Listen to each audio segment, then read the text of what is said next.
Kick me off. Okay, it's on. Hey, we're live. Oh, Welcome everyone to a mighty Blaze Boudoir. My name is Mary O'Malley. I am the co-host, and we will be here the fourth Wednesday of every month at 8 p.m. Central. So thanks for tuning in.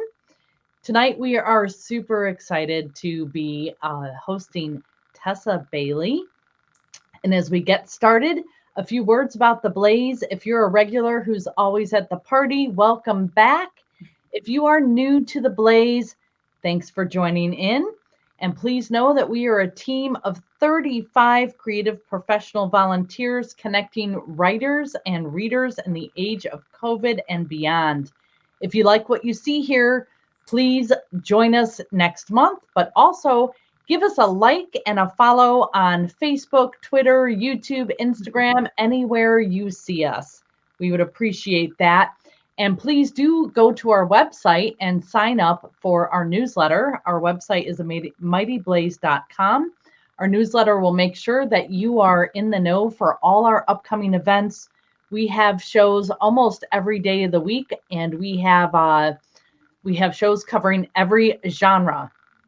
So hi Anissa and Natasha and S Reside 94. Glad to see you all here. A little about me. I am a writer and a virtual bookseller for Skylark Bookshop in Columbia, Missouri. I read and blurb books, forthcoming books across many genres, and I do that on Facebook and Instagram at Blurb Your Enthusiasm. Kate LeBeau, aside from being my daughter, is also a romance reader extraordinaire. She splits her time between reading romance, writing about romance, making memes about romance, and hanging out with her husband and infant son. She runs the blog Romantically Inclined Reviews and is on Instagram at romantically_inclined. She reads all genres and heat levels, from proper romance to erotica and everything in between. Quick note for anyone joining us on Facebook tonight, we've had some issues with StreamYard and Facebook. So if you do get kicked off, know that you can rejoin us on YouTube or Twitter, and you will be able to catch the action there. And this interview will live forever on YouTube as well. So tonight we are so thrilled to welcome author Tessa Bailey. She's New York Times best-selling author, and she can solve all problems except her own. So she focuses those efforts on stubborn, fictional, blue-collar men and loyal, lovable heroines. She lives on Long Island, avoiding the sun and social interactions, then wonders why no one is called. Dubbed the Michelangelo of dirty talk by Entertainment Weekly, Tessa writes with spice, spirit, swoon, and a guaranteed happily ever after. Catch her on TikTok at author Tessa Bailey, or check out tessabailey.com for a complete list of books. So Kate and Tessa are going to spend a little time talking about Tessa's latest books and all things romance. And then I'll be back to open things up for your questions. So make sure as we're moving along, if you have a question, to throw it into the chat. And so I'm going to take off and leave you two women to it. Let's get dirty. Perfect.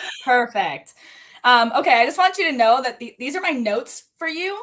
And at the bottom, I just wrote TikTok fame. So we're going to get to that. That's going to be a major point of it. Okay, so well, obviously I have to start off by asking, how does it feel to be a #1 New York Times bestselling author? And USA Today and Indie Next. Yeah. It felt really surreal when it happened. Kind of like, you just kind of, I don't know, you expect, like, I don't know, a marching band to come down the street or like all of a sudden, but I was still, I was still cooking dinner. I was still making spaghetti. I was still doing everything normally. And that's kind of how, like, life just continues the same. I do feel really privileged to have, achieved that And it was, I feel like it was a lot of hard work on a lot of different people's end. And so, you know, I kind of like share it with a lot of people at Avon and the readers, you know, like the readers for like really showing up for this series. Do you think it's kind of weird that a sequel hit, like, you know, it's the second book? So there we go. It just makes me, I don't know, you kind of expect like the first book in a series, not the second book in a series to hit. Was it surprising to you, or did you kind of feel that this was like the book? Like if any book was going to do it, it was going to be hook, line, and sinker? I don't know. Like I feel like there's no predicting anything in this book industry. It's just like you just never know what's going to happen. But I think it's a testament to like the art of teasing secondary characters. You know, like I really screwed everybody by making them wait 8 months to find out what happened with Kate. I'm saying Kate because you're right in front of me. With Fox and Hannah. And so I think it was just a really, you know, like it makes me feel good that I was able to put that on the page, that there was definitely some sort of romantic connection taking place.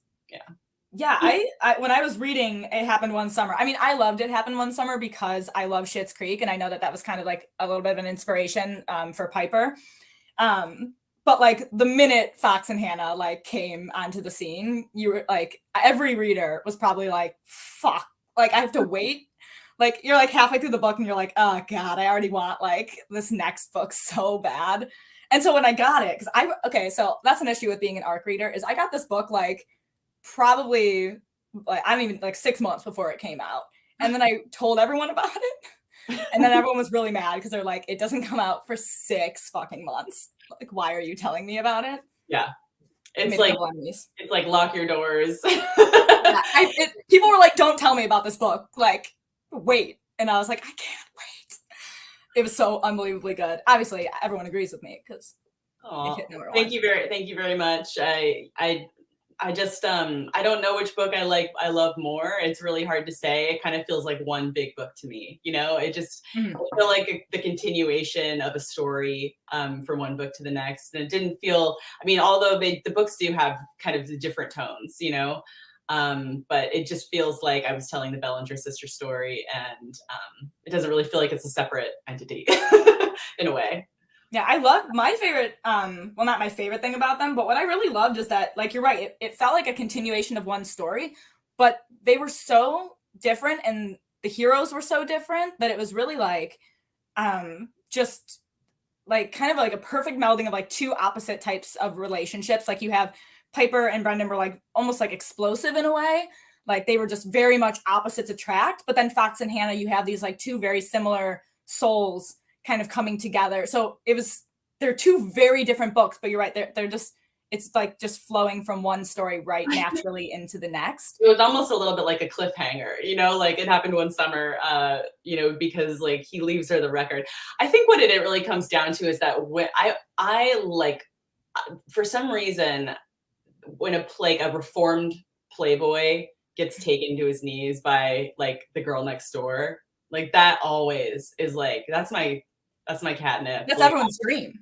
I see that when I see it on the page, it's like I have to know what's going to happen. I have to see this man suffer. I have to watch him, you know, like just pine. And like he's never done that before. That's what the most refreshing thing about it is. He never thought he could be like that. Never thought it was possible. It's like watching. It's like yeah. So I think like that's why Fox was, you know, kind of touched people and made people so anxious for his story. So I'm really glad it's finally out because I felt badly. It should have been out probably 2 or 3 months earlier, but because my husband got sick with COVID and was in the hospital for quite a bit of time, we actually had to delay it by like a few. My deadline had to get pushed back, so it was sort of my husband's fault. If you want to write, no. His email address is. Oh, yeah. I was going to ask how, like, did you write these kind of like back to back, or did you have to take a break in between to write something? I don't have your publishing schedule memorized like I probably should. So I'm not sure if you published something in between these two. I assume you did. Yeah, I wrote, so I think in between these two, I wrote The Sweetest Fix. Oh, duh. Yes. I loved it. Sorry, that which was a baker and a Broadway dancer, which was kind of like a cute Valentine's Day romp. And then I think I wrote the third vampire book in the Phenomenal Fate series. Dang, you're just like flying through. and then I hopped into Fox and Hannah, which I think was already halfway written by the time I got to it. Like I had just like finished It Happened One Summer and gone, okay, I don't want to lose like what I have in my, like what I'm feeling and like what, you know, sort of like like the pictures I have playing out in my head. I need to get them on paper before I forget. But I probably didn't have the ending in my head yet. So I just skipped around to something else.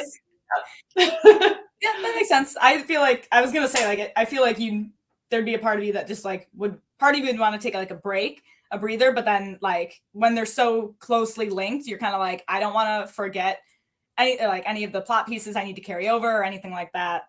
But oh my gosh, like shout out to The Sweetest Fix, because that was like, that was just a classic like Tessa book, like where you read it and it's just like, you got that like gruff, but like very like possessive, but loving hero. And he's plus size, which is great because you really don't see that too much. Although I always recommend for like the hottest dad bod Worked Up, because like Duke is my dad bod, like dream. I love the dad bod. Dad bods or die. Like I love them so much. Is that a sticker? Yeah. Do you sell that merch somewhere? Dad I know. I did that. Actually, that's the first time I've ever said that. So write that down.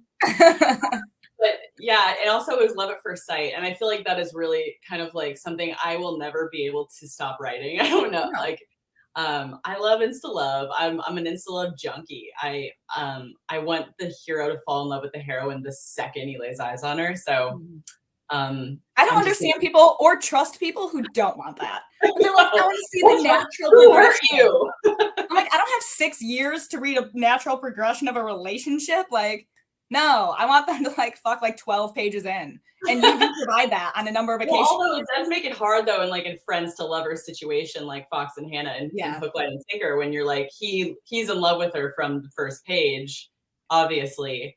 But then you have to figure out how to make it, you know, like make it a legitimate conflict for 80,000 words. And like really make it so they can't be together for a reason. And that's tough when someone's like yearning for somebody so badly, both sides, you know.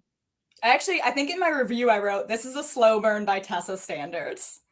Like I was like, compared to what some she usually writes, I was like, this is kind of a slow burn. Don't be disappointed though, it's totally worth like.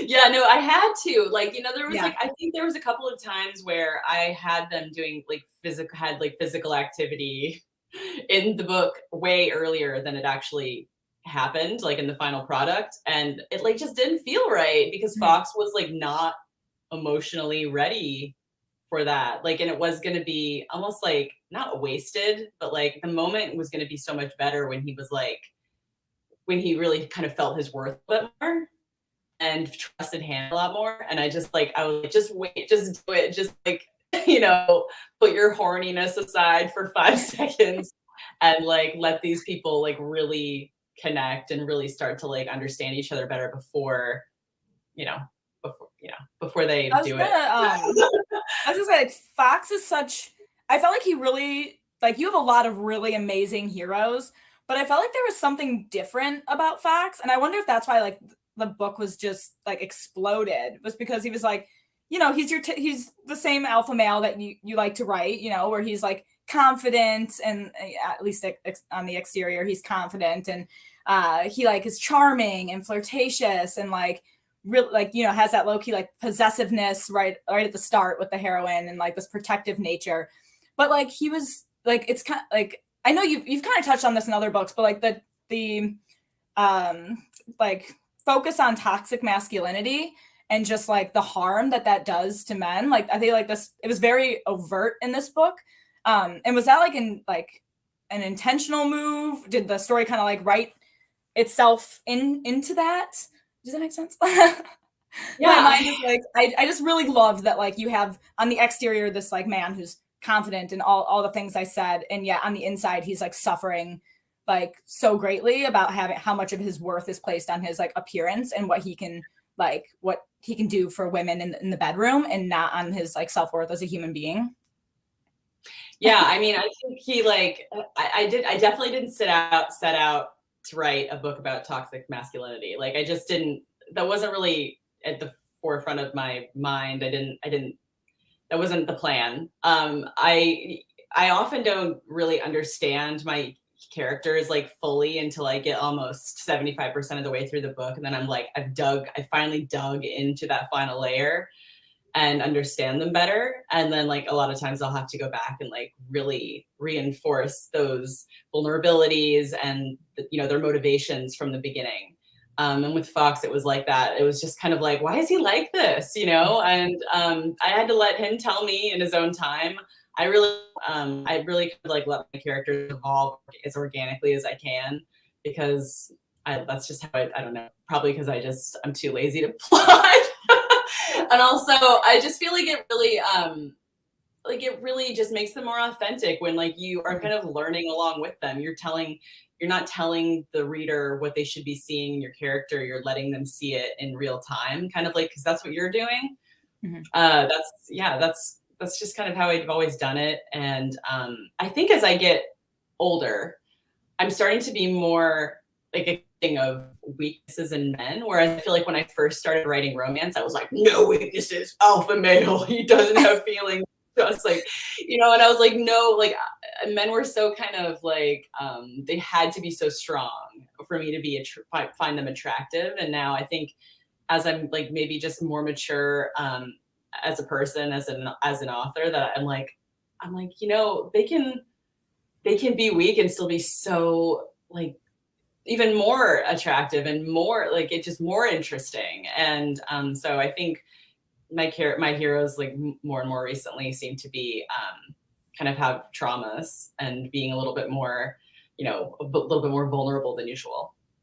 Yeah, I think that's definitely just like a trend in romance novels in general now, for sure, is just like these more vulnerable men who kind of like work on that the reader and the heroine's like desire to kind of like fix and like help. Yeah. Like it's in the previous like decades, it's been a lot of like the heroine struggling with things and the hero kind of swoops in, like say, the whole damsel in distress thing, like the hero's there to increase the heroine's self-esteem and like to make her feel worthy. And now it's like it's flipping, and now it's the heroines who are kind of like coming into these like damaged men and being like, I can fix this like with my love, which there's something like really and I don't know, nice about the idea of like, well, now we like, granted it's an issue in real life, women trying to fix all these damaged men, but it's like in the book world, it's kind of like that's alluring, like I think that it's kind of like whether it's good or bad, it's like a fantasy that women have and kind of like a nurturing need that women have. Like I do feel like it can only go so far. Like the hero has to do a little bit of head out of ass pulling as well. But yeah, there is something great about the heroine being like, hey, like, no, like you're gonna be fine. We're gonna work on this and we're gonna make you better, and I'm not going anywhere. And that's kind of like, that's kind of what Hannah did with Fox, where she was just like, I'm not giving up on us. And not to give any spoilers, but well, it just made me love her. So there's a happily ever after. yeah. Spoiler: there's a happily ever after. Oh, I bet like half the people just left. So I was wondering, so you, like we talked about earlier, you do traditionally published books at the same time as your indie stuff. How do you kind of decide like what you're going to send to like your publisher and like what you kind of want to tackle on your own? And like not a lot of authors do both necessarily. Like why did you start doing both?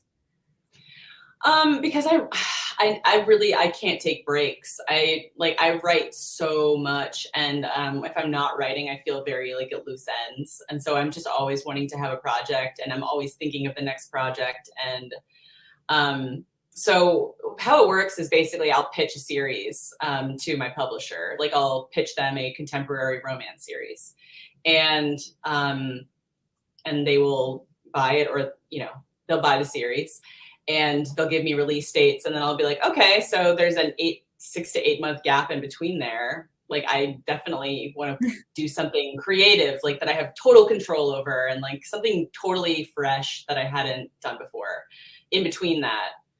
So I can kind of like just like, I could just like run wild a little bit. But the only caveat is that I can't compete with my contemporary romance series. So if I write something and I self-publish it, it either has to be a lower word count, or it has to be like fucking vampires, or like it has to be you know, a romantic suspense, you know, something like that. So you kind of have to find different categories to plug into in between. I didn't think about that. Yeah, you definitely don't want to be your own competition. Right. Yeah, you can't.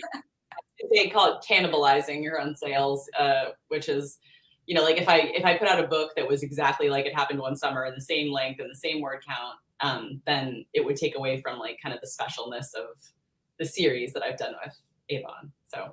So speaking of indie stuff, you have My Killer Vacation coming out soon, June 6th. And so I think I described this in my review as like Veronica Mars vibes meets like elementary school meets, because she's a kindergarten teacher, meets like, I don't even know, like it was just such a like mash of like things. True crime podcast meets Veronica Mars meets like beach read. Like porn. One, I like love the cover. It's kind of a hot debate right now, and I'm like obsessed with this cover so much. I want to get like a poster of it for my wall. At least people are talking about it. Oh yeah, people are like all over this. I think people are, half the people are like, I won't read cartoon covers anymore. But I'm like, okay, cartoon covers. I remember Fix It or Up got a lot of like attention when it first came out. It was like kind of at the beginning of the illustrated cover like phase. Yeah, that's still going on. And people, I remember a lot of the reviews were like thought that it was going to be like a sweet, like cute little romance, and then people read it and like, I swear half the reviews I read were like, this had way too much sex, or like, I thought this was gonna be a cute read, and like there's like, but like I had my grandpa read this book, which is why like I don't like talking about it so much, because it Fixed Her Up. Yeah, my grandpa and his girlfriend. They asked for recommendations. Sorry, Grandpa. They liked it. Sorry about the dugout scene. Well, I was gonna say it was I think it was like the spanking scene in the beginning. I think he gives her a nice slap on the ass, and I remembered that, I was like, uh-oh. And like there's like a wedgie situation, a sexy wedgie situation. Yeah, I think that's the same scene. Yeah. Yeah. But yeah, so I remember people were like really surprised by that. Do you still get a lot of feedback on that like your covers maybe don't convey the like absolute heat? Look how cute this is that's inside these. It's definitely a lot less than it was in the beginning, where people were like, oh my God, like nobody warned me. Like, why is it like the cover doesn't match what's inside the book? But I feel like it was kind of like, I don't know, like it was kind of like a Trojan horse mission of like, those people are now fully romance readers. As far as, you know, like it was like trial by fire. Yeah, they thought they were getting women's fiction or like chick lit, and we were like, it was like a surprise attack. And I think now I'm getting less people that are, because like, to be fair, like you might pick up a book with an illustrated cover and it might be like fade to black. It might be really tame. And then other ones are just buck wild like mine. So you kind of don't really know what you're getting. And so I can understand why people are a little bit vocal about it, you know. You do kind of want to know what you're getting into when you pick up a book. So, but it's definitely a lot less. It's definitely a lot less people mad about the sex, more people happy about it. Yeah, I was gonna say, I think those are the reviews you want though. Like if you're gonna get like iffy reviews, you want the review to say this book had too much sex. Like that's a one click for like most people. They're bold, like, what? Highlight, underline. Yeah, like that's, you should just take that review and put it on your book and be like, oh, so-and-so, Marie from Florida said too much sex. spanking scene too much. Yeah, but that there should be more spanking scenes. Super Bowl commercial airtime. Yeah. There's no, I just kicked my thing. Okay, so one of my most important questions of the day, because I gave this a lot of thought. I've been thinking about this for 3 weeks, and I did give you a heads up. iPhone notes because I really thought about this too. Okay, good. So I asked Tessa to come up with the reverse harem of her dreams of her own characters, because she's been toying. If you follow her on TikTok, she's absolutely hilarious. She's kind of blown up on TikTok too. That she's been toying, like at first she was joking about a reverse harem, but then enough people kind of just like attacked you about it, demanded it, thought you weren't joking, and were like, oh, yay. So if you had to create a reverse harem of your characters, who would you pick and why? Okay, so we did 5, right? 5 characters? Yeah, I originally had 8 in mind, and then I thought it was too much. Oh, okay. That's way too much laundry. Yeah, I don't want to be in that reverse harem. No, there's no. I need like a little bit of space when I sleep. So I think it has to be 5 very different personalities. Like if you're gonna make this really work, make this a viable harem, you need someone we need like people to cover each base. So I think we need a nurturer. So I'm going with Aiden from Window Shopping because I feel like he will be like the kind of like the class mom, class dad, just like kind of like the one that everybody goes to for like a sympathetic ear. Then I think we need the organizer / man in charge, which I think we can all agree is Brendan from It Happened One Summer. We need a lovable goof. Every reverse harem needs a lovable goof. So I think that's a toss up between Marcus from Heat Stroke or Brent from Asking for Trouble. And so we need a character that is like the one everybody's worried about. Right, like somebody who they're like we should talk about him. He doesn't seem good these days. So because everybody needs someone to worry about. So I would say Bowen from Risking It All, probably for that to fill that gap. And then someone to feed everybody. So obviously Leo from The Sweetest Face. Wow, I kind of thought I know you have a lot of heroes, but I kind of thought that we would have more overlapping ones. We don't have a single. No, we don't have a single overlapping. No way. Although, to be fair, Aiden was in my original, and then I cut him. I'm sorry, but I'm more loyal to some of your other ones. Okay. So I like the way that you went about it, because my first go was like all your crankiest men. that would be tough, though. Like, yeah, I was like, I had the same thought as you, where I was like, this is not enough. How do you feel though that Marcus is not interested in women? Yeah, no, I know, but he could still be there. He could still cuddle. He can bring Jamie. We're not gonna tell him he can't bring Jamie. I almost did that just because I know when people read reverse harems, they like to see some MM action. So I almost put them into my reverse harem just for like the side stories that would come about. Yeah. But at the last second, I was like, no, I want it all to be all about me. Okay. So I picked Austin. I can't remember the title of his book, but from Crossing the Line, because I sometimes want to be in charge. I want to be dominant. Then I picked Blake from Captivated, because Captivated is my favorite book. And that's for when I want to be bossed around. Okay. So I covered both ends there. Greer, because Greer from the Academy series, because I just love him so much. He's just such like a boss babe, but like the male babe, I guess. Fox, because he was my most like one of my freshest reads, and I just thought he would be so good in bed, and then Duke, because I want the dad bod. That's all it was. I feel like we could swap harems. Like I would do mine for a little while, and then we could swap, because yours sounds amazing too. I don't know who has the better one. Like I feel like it's a tie. I like that. I really thought we'd have some in common. I probably should have. Duke could probably be in there somewhere. Duke's one of my number one rereads. Blake was a really good one though as well. He could probably be an interchangeable with Brendan type, because he's like that. I feel like we still have too many grumpy gooses. I got Blake, Greer, and Duke, who are all kind of like the same grumpy alpha male vibe. They're just watching Sports Center all day, just growling at everybody. Okay, well now I'm coming back around, and now I want that. So I kind of like my reverse harem again. But I there's something about like it was hard for me to pick the reverse harem because I actually went and stared. Like I have every single one of your books, I believe, except for I realized I don't have the third book of the Hot and Hammered series because I read it on my Kindle and I didn't buy it for some reason. But it was hard, so I'm over here and I'm like staring at the books, trying to like catch vibes and like remember who I'd want in my harem. And I don't think there's a single hero from any of your books that like I didn't just fall absolutely in love with.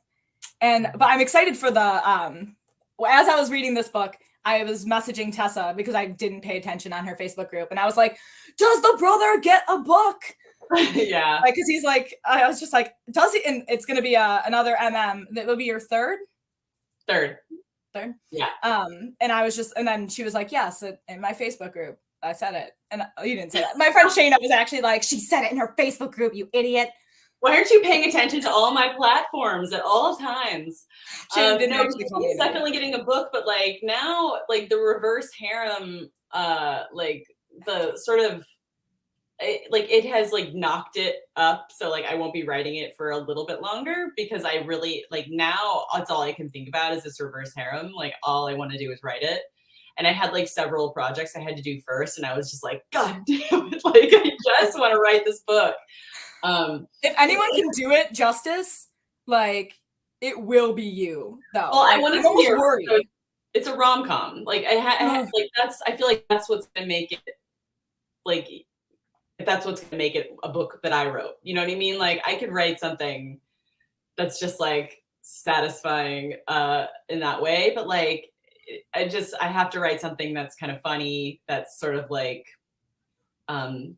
sort of silly at points and unexpected. And I think that this is like a real great opportunity for that, like 5 or just actually it's going to be only 3. Sorry. No, honestly, I can't do it. Small. Work us up to 5. That'll be a later book. That'll be the sequel. 5. Yeah, it's fine. I'll be okay. 3 is still a reverse harem. I'm still here for it. I am interested. I'm very intrigued by the rom-com because I feel like when you read reverse harems, usually they're pretty like tense or like dark. Like it's reverse harems huge in the alien community and the alien romance community. Alien community.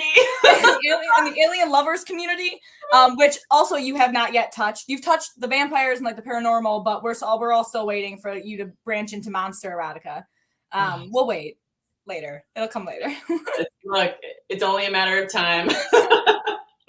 But I'm interested in like the rom-com idea because, like I said, I feel like reverse harems are usually more like darker, emotional, or like romantic suspense sometimes, or like they're not usually like light. And I mean, I literally want to be something that 4 people just accidentally fall into, and they're like, "What is going on?" Like, I shouldn't have even talked about this because now I'm like upset. I know I have it plotted. I really, honestly, I'm such a pantser. And yet I plotted that story with like down to the backstory of each character because I'm like, I'm so excited about it, and I think that's really important. For me, I'm like I have to do something new and fresh every once in a while that like I've never done before. Otherwise, the last thing I want to do is get bored doing this job that is like my favorite thing in the world. Like I love this job, but you do too much of the same thing, of anything, you just like you'll start to lose focus. You'll start to feel like stale. So I'm excited for the opportunity to do something fun. Oh, my mom's popping in to tell us that Mary. Back. Also, I was really ill prepared and my computer's about to die. So hold on, Mom, you talk. I jumped in between the two of you, and we'll let Kate go get her cord, but we'll coming back. We're gonna jump over to some questions. So everybody watching, if you have questions, pop them into the chat and we'll get them to Tessa. And our first one comes from Margaret, who would like to know, when did Tessa know she was going to be a romance writer? I mean, not until like the phone call from the publisher saying that they wanted to buy my book. I thought it was just going to be like a hobby that I was going to love, and I honestly just never expected to be able to do this for a living. I think a lot of people who aspire to this just kind of, it's like, it's intimidating. You're like, I'm not going to be a professional author. That's something other people do. Like, don't you have to like graduate from an Ivy League school to be an author? But it's like, it just became this realistic thing. And it's still kind of wild to me that I make up stories in my head and people want to read them. So I don't know when I guess I never really thought it could be a reality until I got a phone call saying we would like to buy this book. And so that was in 2013. That's when I knew. It's only been 9 years. Yeah. How many books have you written? I think like 60. What the fuck? I know. That's not even what? Including novellas though. That's crazy. All right. So S Reside 94, how does the editing process differ for you between traditional and indie publishing? It's a pretty big difference. Traditionally published books are, they are overhauled once, they're overhauled again, and then 15 sets of eyes get put on them and they all find something wrong with it. And then you got to go back in again. And it's weird. It's like, sometimes it makes me self-conscious when I self-publish an indie book, because I'm like, I'm just putting stuff out there with things that maybe, people, it's like, I'm really kind of like my ass is in the wind here. I don't have all these eyes on me, like checking me and double checking me. And so it's like, you're really a lot more vulnerable because when I do have a really wonderful freelance editor that I use.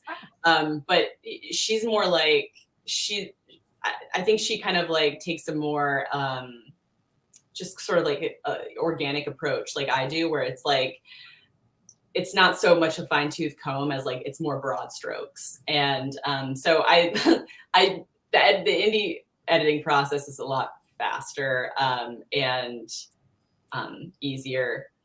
But there's merits to both. Has your anyone in the traditional published lane ever like cut a scene that you were like, no, like I wanted that, or yeah, there's too much stuff in this book, Tessa. No. It was like when I fixed her up, it had to be rewritten twice, and like there was some like Travis was a lot more dominant in my original like series, like, and my editor was like, this is a rom-com, you need to pull back on the BDSM vibe. And I was like, oh. I was like a rom-com? I'm writing a rom-com? You don't say. But like there's definitely been things that have been cut where I've been like, oh, sad to see it go. But then my editor is almost always right. Like she knows what she's doing. And I have like a really good trust with her. So I have no like regrets about what we've cut, if we've cut anything. You can always repurpose the scene into an indie. Yeah. It's true. Rachel wants to know who Abigail was named after, if anyone. No, I think Abigail is just a name that just made me, I don't know. Like I gave Fox and Hannah, I gave them Stevie and Abigail. Obviously Stevie was named after Stevie Nicks. And then Alicia and Henry were Piper and Brendan's children. And I feel like, I don't know, there's something about like this series that feels very like traditional, like the ocean, the tides, and those names all just felt really like kind of salt of the earth and like eternal to me.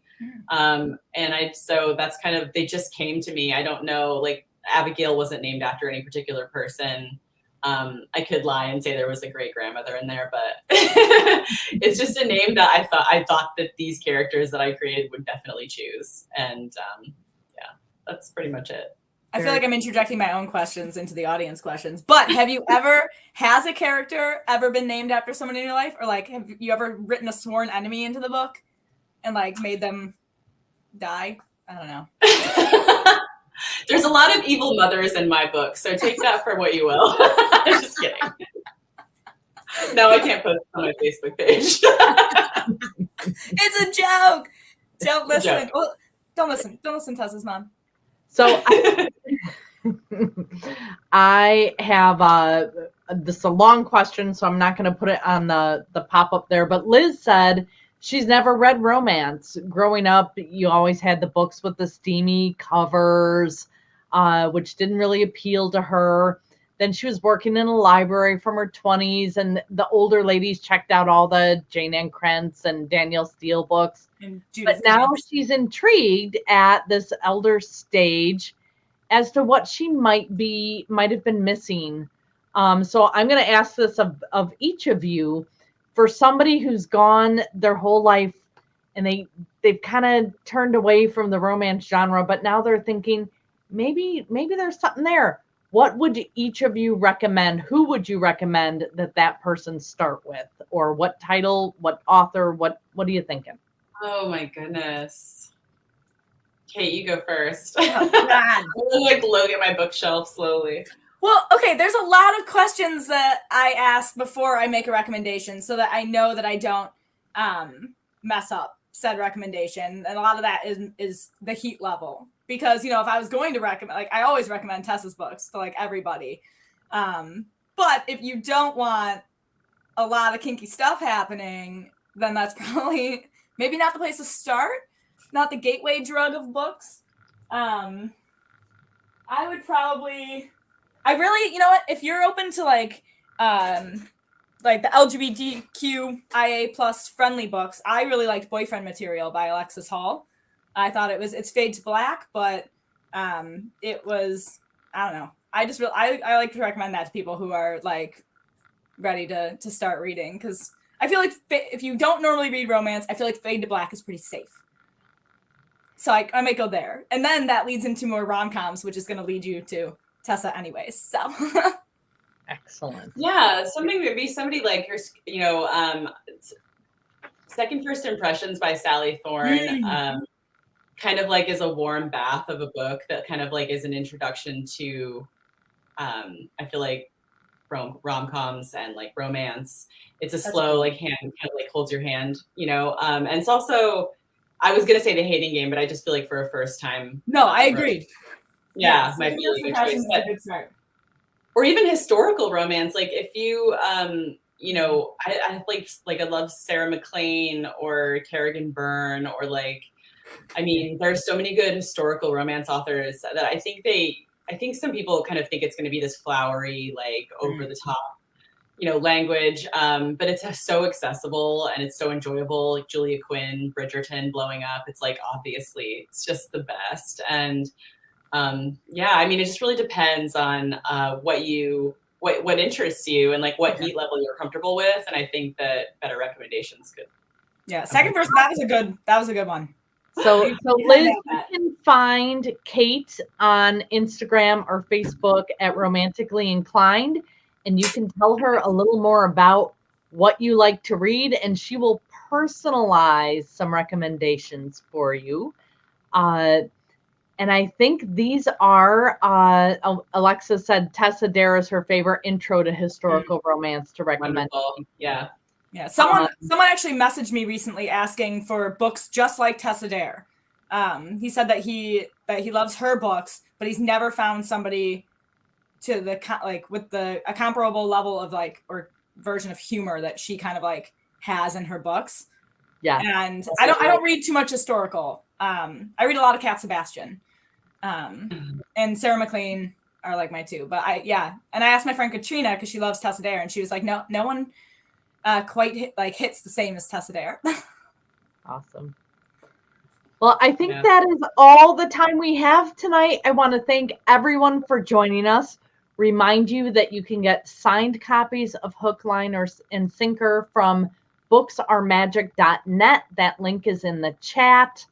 You can also go to Mighty Blaze's bookshop.org store for some of the other. Did you mention that there's autographed at Books Are Magic? Yes. There are 242 signed copies of this beautiful.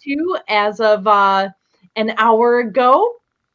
And I'm going to go in and personalize them as well. So if you want, I'm going to be writing names in them and stuff and messages. Oh my God. If you want me to draw a vagina, I can do that. Oh, I've been doing we're that also doing lately. a giveaway in the chat to somebody who, anybody who commented is being entered into a giveaway for copies of It Happened One Summer and Hook, Line, and Sinker. So we'll reach out to the winner. Thanks for that reminder, Kate. We will absolutely choose a winner after this broadcast. Our next guest next month in April, we are going to be talking to Sonali Dev. So do join us for that. And again, thank you so much for joining us tonight. If you liked what you saw, please give us a like on YouTube, Facebook, Instagram, Twitter. Feel free to share the broadcast with your fans and readers, and subscribe to our YouTube channel, and also check out our newsletter so that you don't miss an event, any of our events going forward. So thank you to everyone who tuned in. I hope you really enjoyed what you heard here. I know I did. And we will see you back here next month. Tessa, thank you so much. It's been a joy. Thank you ladies so much. This was wonderful. And thanks for everybody for watching. Bye, everyone.